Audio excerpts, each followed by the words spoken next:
¿Qué tal, hermanos? ¿Cómo están? Contento de estar con ustedes una vez más. Reciban un saludo, un fuerte abrazo de parte de mi esposa y de parte mía.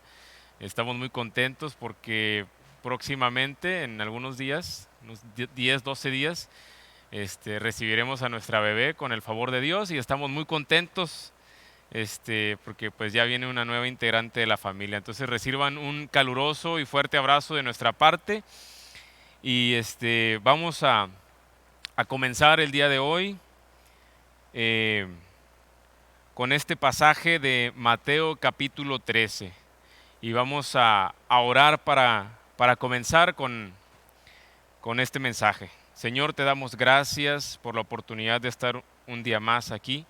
Gracias, Señor, porque tú has sido paciente, has sido misericordioso, has sido tan bueno con nosotros a pesar de nuestras faltas.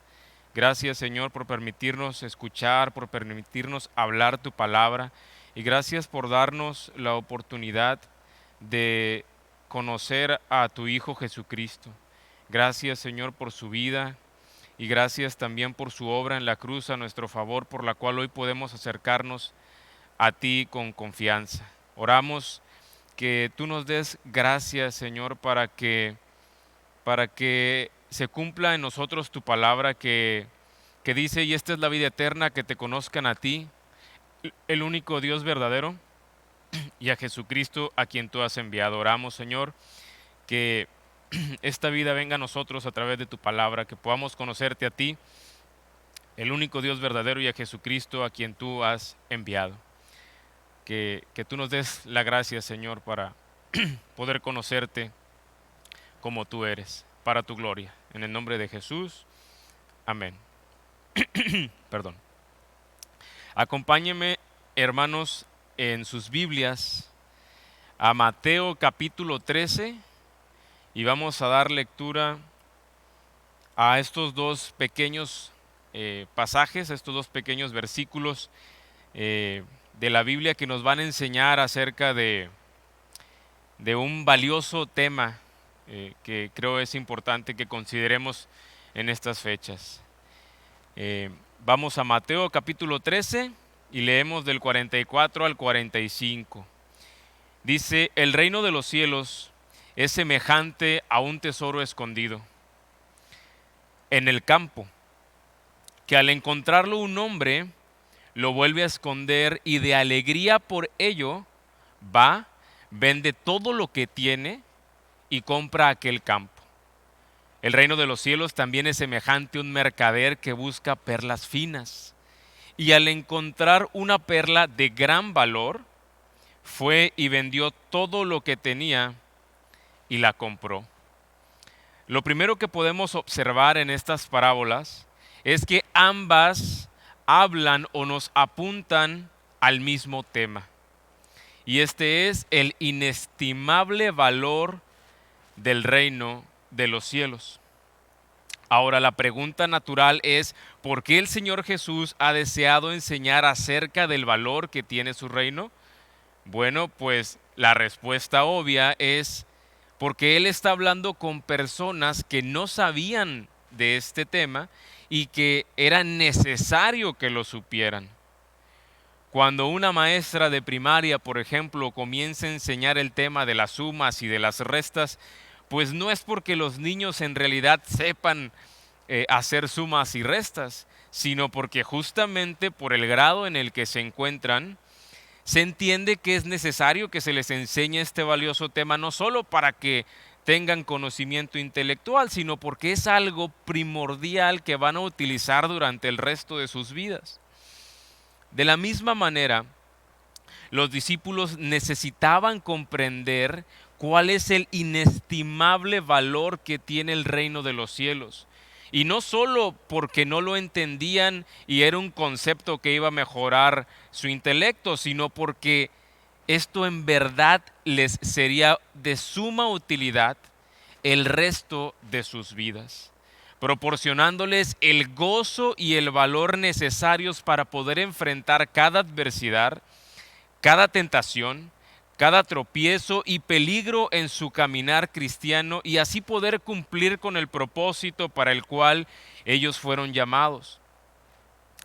Estas dos parábolas que acabamos de leer son una serie de parábolas o conforman la sección de las parábolas en las que el Señor habla acerca de la naturaleza del reino de los cielos.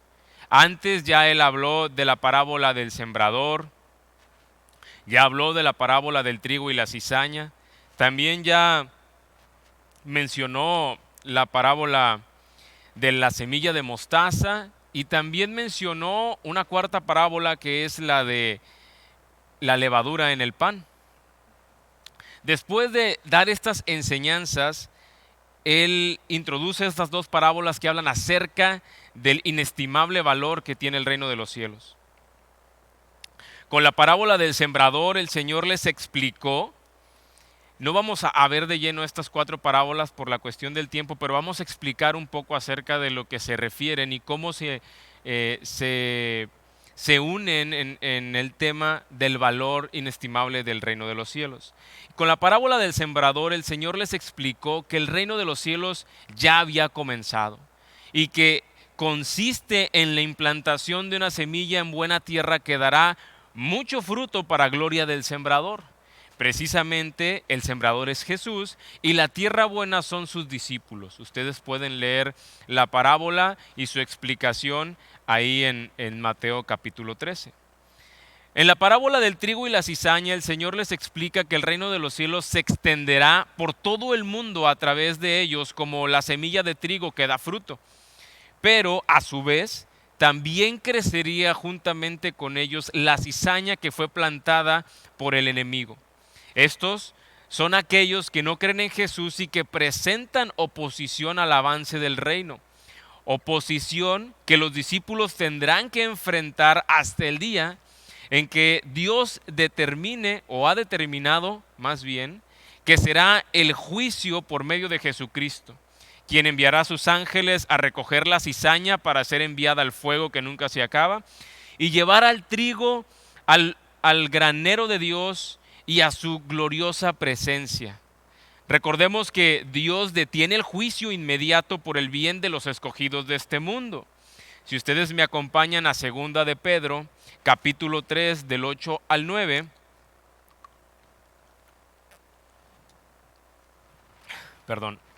del 8 al 9, vamos a encontrar esto. Pedro dice, pero amados, no ignoren esto, que para el Señor un día es como 1000 años y 1000 años como un día. El Señor no se tarda en cumplir su promesa, según algunos entienden por tardanza, sino que es paciente para con ustedes, no queriendo que nadie perezca, sino que todos vengan al arrepentimiento. Como podemos ver, podemos entender a través de esta parábola que los justos tendrán que vivir por un tiempo entre los injustos y sufrir la resistencia del avance del reino que presenta esta oposición, pero nunca estarán solos. En la parábola siguiente, que es la del grano de mostaza y la levadura, el Señor les enseña a sus discípulos que el avance del reino de los cielos parecerá insignificante, casi imperceptible como una pequeña semilla de mostaza o como esa pequeña medida de levadura escondida en la masa del pan. Pero su influencia finalmente se extenderá a todos los confines de la tierra. Sin duda, en el primer siglo el reino de los cielos parece nada en comparación con Roma, pero demostrará ser mucho más grande. La imagen de un árbol con aves anidando en las ramas hace alusión a Ezequiel capítulo 17, verso 23, donde las aves representan a las naciones gentiles buscando refugio en el Mesías y disfrutando de las bendiciones del pacto.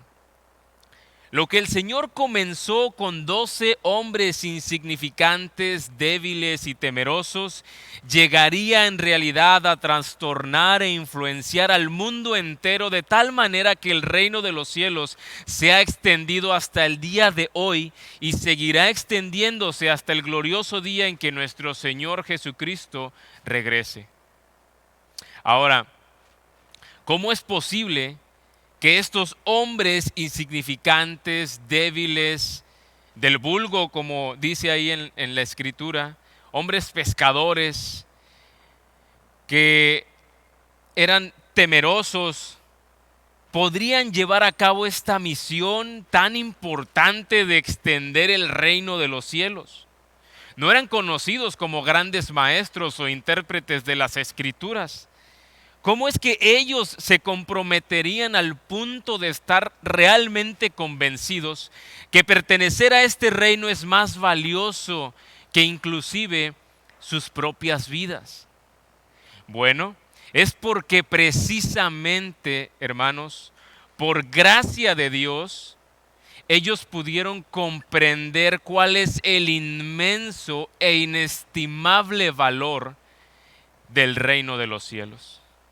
Acompáñenme al verso 44 nuevamente. El reino de los cielos es semejante a un tesoro escondido en el campo, que al encontrarlo un hombre, lo vuelve a esconder y de alegría o de gozo por ello, va y vende todo lo que tiene y compra aquel campo. En aquel entonces las personas no tenían acceso a un banco como nosotros al día de hoy, que prácticamente lo tenemos casi en cada esquina, exagerando, ¿verdad? Casi en cada cuadra encontramos un banco. En aquel entonces las personas no tenían acceso a un banco como nosotros el día de hoy, y para ellos era muy normal enterrar sus posesiones más valiosas en algún terreno que fuese de su propiedad. Esto con la intención de protegerlo de los ladrones que asediaban y que abundaban debido a las constantes guerras que asolaban esa región. Entonces, tenemos a este hombre que no se nos dice si va caminando o si ha sido contratado por el dueño del campo, solo se nos dice que este hombre, sin quererlo, sin buscarlo, se topa con un tesoro escondido de inestimable valor. Su impresión, hermanos, es tal que no lo piensa dos veces. Y el valor que puede ver en este tesoro le proporciona un gozo tan grande que decide inmediatamente vender todas sus posesiones. Él no regatea. Él inmediatamente considera vender todas sus posesiones con el único objetivo de obtener este terreno y hacerse de este inestimable e invaluable tesoro. De pronto todo lo que tenía valor para él, todo por lo que había trabajado y lo motivaba a esforzarse y afanarse para obtenerlo, dejó de ser, porque había encontrado sin merecerlo, ni tampoco buscarlo, un tesoro infinitamente más grande. Los seres humanos, hermanos, somos buscadores empedernidos. Siempre vamos por la vida, como el título de esa famosa película, En busca de la felicidad, yendo tras todo aquello que en este mundo nos prometa placer, satisfacción y una sensación falsa de seguridad. Lo que hoy nos emociona y nos afana tener, el día de mañana ha dejado de ser y ha sido reemplazado por un nuevo querer que es igual o inclusive hasta menos satisfactorio de lo que ya desechamos. Y duró nada más que un pestañazo. Esto es precisamente, hermanos, porque Dios ha puesto eternidad en nuestros corazones. Y hemos sido creados para un propósito más grande. Y hasta que no lo llevemos a cabo, estaremos como dijo Agustín de Hipona: nos creaste para ti y nuestro corazón andará siempre inquieto, mientras no descanse en ti. La situación, hermanos, es que es que al igual que este hombre, los discípulos tampoco buscaban a Jesús. Ellos andaban por la vida como nosotros en busca de sus tesoros superficiales que no tienen realmente un valor. cuando Cristo de repente entra en escena, se hace hombre. El Verbo hecho carne viene a este mundo y los llama. El tesoro escondido les fue revelado y pudieron contemplar el inestimable valor que hay en conocer a Cristo. Cuando por gracia sus ojos son abiertos a los misterios ocultos del plan de redención ideado por Dios desde la eternidad y pueden contemplar a la luz de esto su pecado y su propia necesidad de un Salvador, cuando pueden ver a Jesús como el Mesías, el Hijo de Dios, el Verbo hecho carne, su percepción errónea del valor de la vida cambió por completo. Ellos pudieron ver a Jesús como este tesoro inestimable de gran valor por el que vale la pena, hermanos, entregarlo todo. Miren cómo lo dice Juan. Acompáñenme a Juan capítulo 1, verso 1 al 4. En el principio existía el Verbo. Y el Verbo estaba con Dios y el Verbo era Dios. Él estaba en el principio con Dios. Todas las cosas fueron hechas por medio de Él y sin Él nada de lo que ha sido hecho fue hecho. En Él, dice Juan, en Él existía la vida y la vida era la luz de los hombres. Verso 14. Y el Verbo se hizo carne y habitó entre nosotros y vimos su gloria, gloria como del unigénito del Padre, lleno de gracia y de verdad. Está escuchando las palabras de un testigo ocular de Jesús. Alguien que pudo contemplar al Dios hecho carne, al Verbo hecho carne. Mira cómo lo dice Pedro, otro de sus discípulos, en Primera de Pedro, capítulo 1, verso 3 en adelante. Bendito sea el Dios y Padre de nuestro Señor Jesucristo, quien según su misericordia nos ha hecho nacer de nuevo a una esperanza viva, mediante la resurrección de Jesucristo de entre los muertos, para obtener, hermanos, una herencia incorruptible, inmaculada y que no se marchitará, reservada en los cielos para ustedes que son protegidos por el poder de Dios mediante la fe. Este es el tesoro escondido, hermanos, para la salvación que está preparada para ser revelada en el último tiempo, en lo cual ustedes se regocijan grandemente, aunque ahora, por un poco de tiempo, si es necesario, sean afligidos con diversas pruebas, para que la prueba de su fe, más preciosa que el oro que perece, aunque probado por fuego, sea hallada, que resulte en alabanza, gloria y honor en la revelación de Jesucristo, a quien sin haberle visto le aman, y a quien ahora no ven, pero creen en Él y se regocijan grandemente con gozo inefable, el gozo que proporciona el conocer a Cristo. Con gozo inefable y lleno de gloria, obteniendo como resultado de su fe la salvación de vuestras almas. Ellos necesitaban, hermanos, comprender cuál era el inestimable valor del reino de los cielos, el inmenso valor de este tesoro escondido que es Cristo mismo. Y al hacerlo, Cristo los capacitó con el gozo inefable necesario para estar dispuestos a dar la vida por Él y así poder vencer los obstáculos que les estorbaban para poder correr la carrera que tenían por delante. Verso 45 del capítulo 13.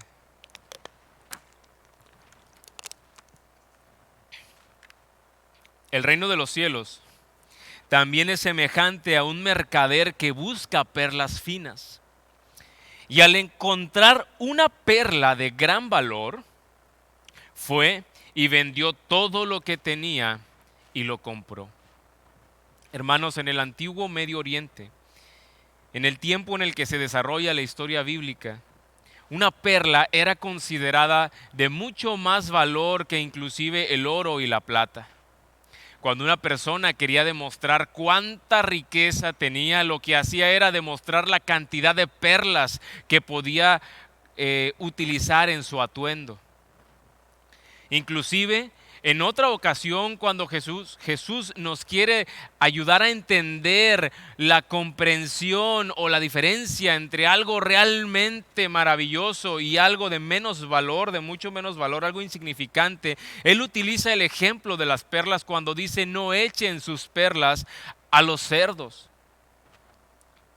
En Apocalipsis también podemos ver cómo las referencias al cielo, para las referencias al cielo se utiliza el ejemplo de las perlas, hermanos, para darnos a entender la maravilla que había en obtener una sola perla. Su valor era de muy alto precio, debido a que para obtener una perla tenían que exponer literalmente su vida. Ellos no contaban con un equipo de buceo, no contaban con un equipo de sonar, con un equipo sofisticado para poder detectar en dónde se encontraban las hostias u ostiones que contienen la perla. No podían ir y tener una granja donde podían ellos obtener ese tipo de perlas. Lo que hacían era tomar una barca, ir a alguna parte del mar, amarrarse a alguna piedra pesada y arrojarse al mar hasta que la piedra los llevara al fondo, y ahí entre el fondo, entre el fango, buscar estos animales en los que ellos iban a poder encontrar una perla. Muchos de ellos realmente o probablemente pudieron haber muerto debido a los animales de las profundidades, o debido a que pudieron haber arrojado la piedra en un lugar demasiado profundo como para que pudieran salir. Entonces, el obtener una perla era realmente una situación que podía costar la vida. Es por esto que las perlas tenían o eran estimadas de mucho valor. Y aquí tenemos un hombre que es un mercader, es un experto en buscar perlas, se dedica a esto. Y dice aquí nuestro pasaje que al encontrar una sola perla, se dio cuenta que tenía un valor inestimable. Tanto así que decidió vender no solamente las perlas que él tenía, que eran de gran valor porque eran finas, sino que vendió todo lo que tenía para comprar esta perla. Así, hermanos, como hay personas que no están buscando a Cristo y por misericordia y gracia lo encuentran, así también hay personas que han buscado hacer de la religión su tesoro.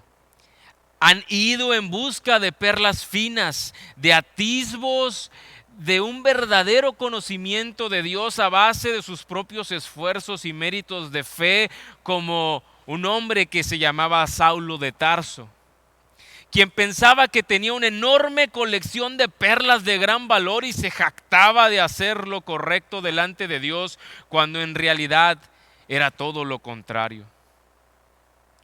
En un momento de la vida de Saulo, que después se convirtió en Paulo, Cristo mismo se le reveló camino a Damasco. Y por primera vez, este experto mercader de perlas finas de la religión pudo contemplar una única y excepcional y maravillosa perla de gran precio. Al instante él supo que todo lo que poseía era como nada, simples piedras o canicas huecas sin valor, y vendió todo lo que tenía, no solo las perlas, todas sus posesiones, para obtener una única y maravillosa perla de gran precio. Escucha, hermano, lo que dice Pablo, cómo describe este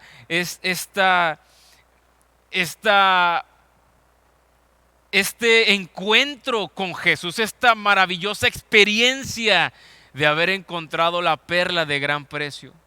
Acompáñame a Filipenses capítulo 3, del 1 al 11.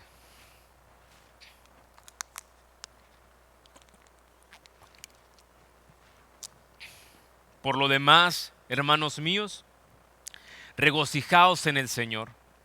A mí no me es molesto escribirles otra vez lo mismo, y para ustedes es motivo de seguridad.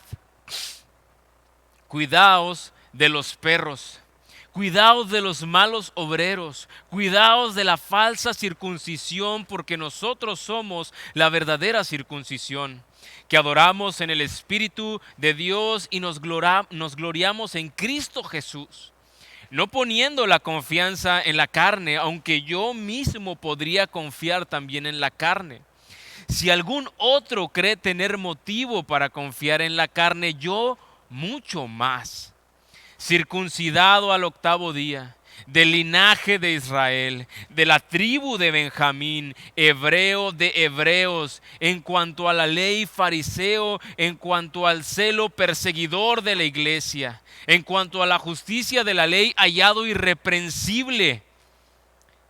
Pero todo lo que para mí era ganancia, lo he estimado como pérdida por amor de Cristo, y aún más, yo estimo como pérdida todas las cosas en vista del incomparable valor de conocer a Cristo Jesús, mi Señor, por quien lo he perdido todo y lo he considerado como basura a fin de ganar a Cristo y ser hallado en Él, no teniendo mi propia justicia derivada de la ley, sino la que es por la fe en Cristo.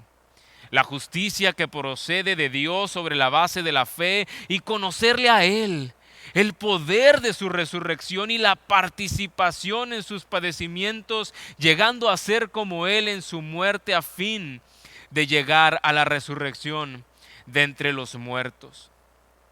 Hermanos, estos discípulos tenían una tarea asignada por gracia. Esta tarea era recibir el conocimiento del reino de los cielos, era experimentar la introducción al reino de los cielos, era participar en la proclamación y en la extensión del reino de los cielos por medio del conocimiento personal del Señor del reino de los cielos, de Cristo Jesús, el Mesías, el Hijo del Dios viviente. Y para poder llevar a cabo esta tarea, requería de todas sus vidas. Esta tarea que requería de su vida, de sus vidas enteras. Para poder llevar a cabo esta tarea, ellos debían entender, pero también debían recordar que cada día el inestimable valor del tesoro escondido está en Cristo, que el infinito valor de la perla de gran precio está en Cristo, que les proporcionaría el gozo necesario para poder entregar sus vidas para la gloria de aquel que los había llamado de las tinieblas a su luz, para seguir el ejemplo que Él mismo les había dado, porque por el gozo puesto delante de Él padeció la cruz, y por el gozo puesto delante de ellos, al contemplar el inestimable valor de conocer a Cristo, ellos fueron capaces de entregar completamente sus vidas. Hermanos, al igual que este hombre de la parábola, al igual que los discípulos, nosotros también no buscábamos a Cristo. Andábamos divagando por la vida con un sistema de valores corrompido por causa de nuestra naturaleza pecaminosa, cavando cisternas rotas que no retienen agua. Pero un día, hermanos, un glorioso día, Únicamente por gracia pudimos contemplar a Cristo y comprender por el Evangelio el inestimable valor que hay en conocerle como nuestro Señor y Salvador. Y nos dimos cuenta que no hay nada que se compare con Él, con experimentar su perdón y salvación. Pero hermanos, es necesario recordarlo cada día. Es necesario recordar que las perlas de nuestras buenas obras que nos pudiesen desviar hacia el orgullo no se comparan en nada con esta perla de gran precio. Que es necesario recordar el inestimable valor de Cristo cuando estemos pasando por la aflicción, por la oposición, por la prueba, por el tropiezo del pecado recurrente o por el afán de los deseos de la carne y las codicias de las riquezas, que nada de esto tiene valor. Nada de esto se compara con conocerle a Él y poder invertir nuestra vida en Cristo. Porque pase lo que pase en esta vida, hermanos, en Él estaremos seguros. Acompáñenme a Hebreos capítulo 12, verso 1 al 2. Por tanto, puesto que tenemos en derredor nuestro tan grande nube de testigos, y esta nube es de la que acaban de hablar en el capítulo anterior, tan grande nube de testigos, tantos fieles creyentes que murieron en la fe. Despojémonos también de todo peso y del pecado que tan fácilmente nos envuelve, y corramos con paciencia la carrera que tenemos por delante, puestos los ojos en Jesús, el autor y consumador de la fe, quien por el gozo puesto delante de Él soportó la cruz, menospreciando la vergüenza, y se ha sentado a la diestra del trono de Dios. Necesitamos ver a Cristo, hermanos.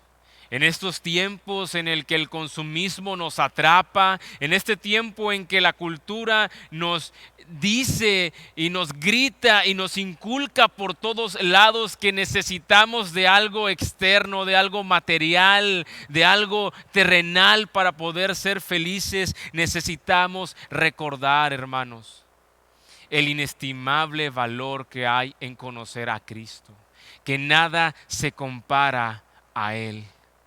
Para poder obtener el gozo y la paz para vencer la adversidad, las pruebas, las dificultades, los desánimos, los tropiezos, la oposición, necesitamos ver a Cristo. Si alguien aquí nos escucha y dice, bueno, pues yo no veo a Jesús como el tesoro de valor inestimable del que están hablando. Yo no soy como esos discípulos que pueden ver las grandezas de Cristo.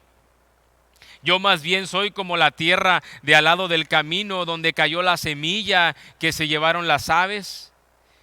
Yo no entiendo la palabra de Dios. Soy como la tierra entre pedregales que escucha con gozo un día, pero cuando viene la persecución me aparto.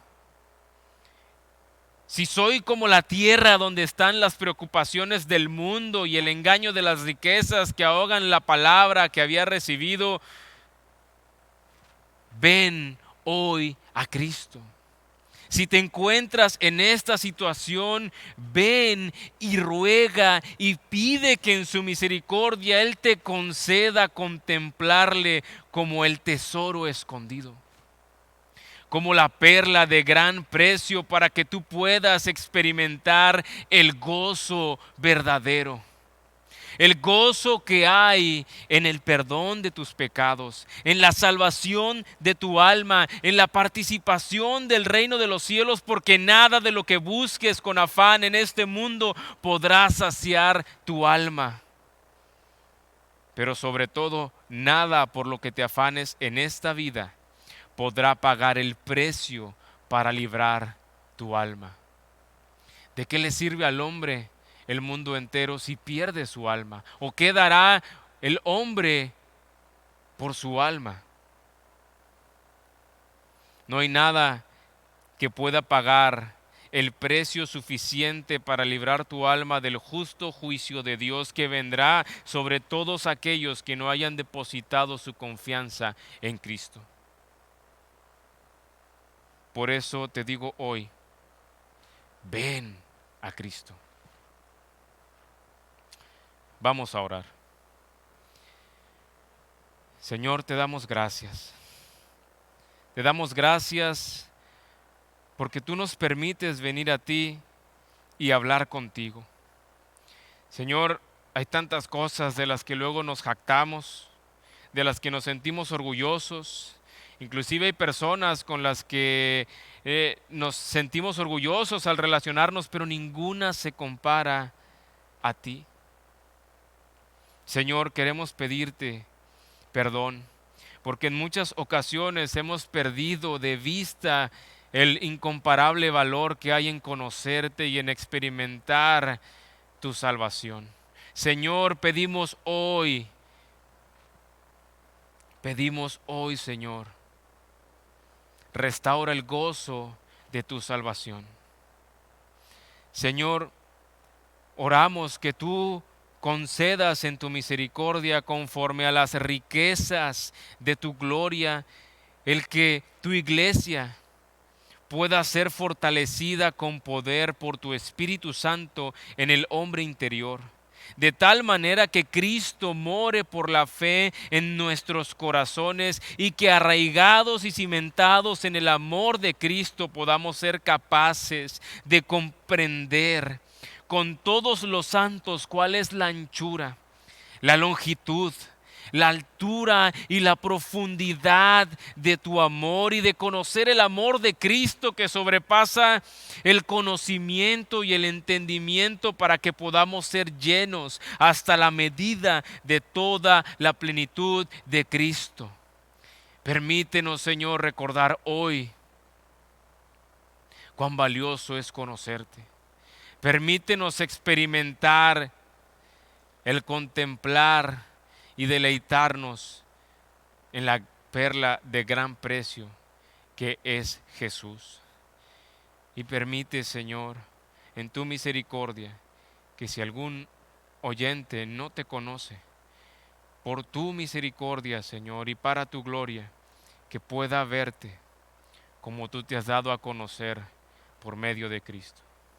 En el nombre de Jesús te damos gracias, Señor. Amén.